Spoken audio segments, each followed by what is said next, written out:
Specific heat capacity and heat capacity rate. क्या आपने सोचा है इन तीनों में क्या डिफरेंस है? गाइस, एग्जाम के लिए ये डिफरेंस पता होना बहुत जरूरी है। आज बात करते हैं इन तीनों के बारे में।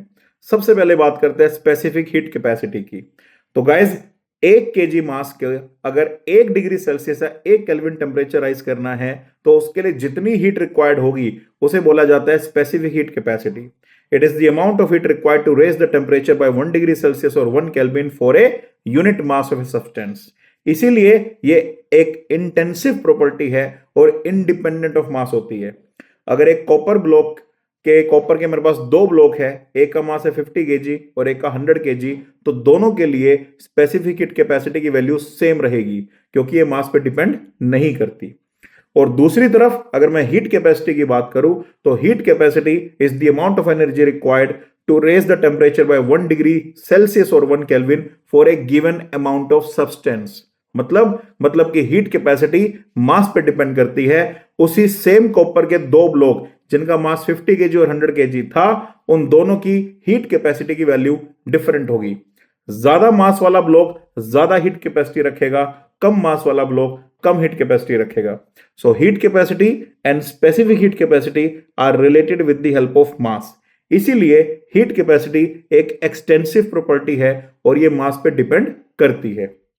इसके अलावा मैं आपको बता दूंगा इस इंफॉर्मेशन के लिए कि स्पेसिफिक हीट कैपेसिटी यूनिक होती है for a given material, but ये टेम्परेचर डिपेंडेंट और प्रेशर डिपेंडेंट होती है।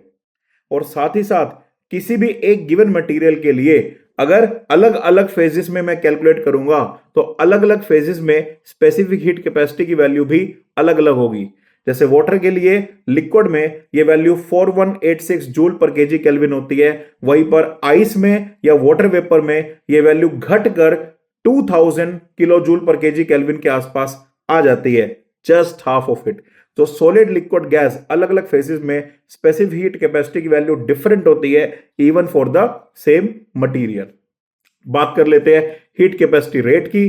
तो गाइस, जहां पर फ्लो इन्वॉल्व हो जाता है वहां पर हम हीट कैपेसिटी रेट की बात करते हैं, which is mass flow rate times the specific heat capacity.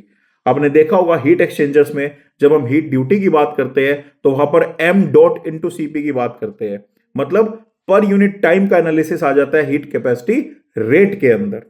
So guys, ये था difference heat capacity rate, heat capacity and specific heat capacity में। इस तरह की और वीडियोस को देखने के लिए चैनल को सब्सक्राइब करें, लाइक करें। All the best guys, let's crack it.